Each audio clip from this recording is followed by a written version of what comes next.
நான் ஆக்சுவலாக வந்து ப்ராணிக் ஹீலிங் வந்து எல்ஐசியில் வந்து ஒரு கோர்ஸ் பண்ணும்போது மேடம் வந்து அங்கே ஓடிஹெச்ஆரியில் வந்து எடுத்தாங்க.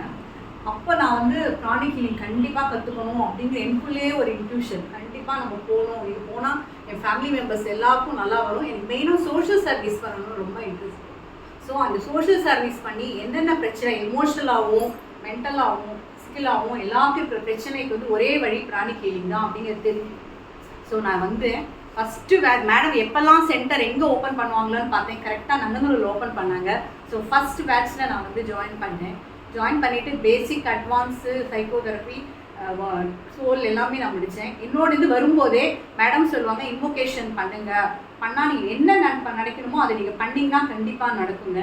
ஸோ எனக்கு எப்போவுமே நான் வெளியில் போய் சர்வீஸ் பண்ணணும் அப்படின்னா ஃபஸ்ட்டு என் ஃபேமிலி நல்லா இருந்தால் தான் என்னால் வெளில போக முடியும். ஸோ ஃபஸ்ட்டு என் ஹஸ்பண்ட் வரணும். என் டாட்டர் வந்து படிச்சுட்டு இருந்தாலும் நிறைய ப்ராப்ளம் இருந்தது.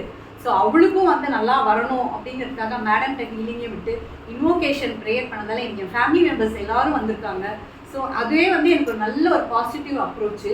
இப்போ என்னால் என்னன்னா இன்றைக்கி கூட நான் இன்ஹார்ட் மெடிடேஷன் பண்ணலன்னா கூட என் ஹஸ்பண்ட் வந்து பண்ணலாம் வா அப்படிங்கிற மாதிரி அவரு உட்கார வச்சு பண்ணுறாரு. ஸோ டெய்லி இன்ஹார்ட் மெடிடேஷன் பண்ண நம்மளுக்கே ஒரு இன்ட்யூஷன், நமக்கு என்ன பண்ணலாம் ஏது செய்யலாம் அப்படிங்கிற நிறைய கிளாஸஸ் வெளியிலையும் அட்டென்ட் பண்ணி மேடமுடைய இந்த சென்டருக்கு வந்து நம்மளுடைய இது ஹீலிங் பண்ணிட்டு ஜஸ்ட்டு ஒரு இன்ஹார்ட் மெடிடேஷன் பண்ணாலே லைஃப்பில் எல்லா ப்ராப்ளமும் நம்மளுக்கு சால்வ் ஆகும் ஒரு நம்பிக்கை இருக்குது. ஸோ நீங்கள் எல்லாரும் அதெல்லாம் கற்றுட்டு மேலும் மேலும் எல்லாரும் சேர்ந்து இன்னும் நிறைய பேருக்கு ஸ்ப்ரெட் பண்ணணுங்கிறது தான் என்னோட ஆசை.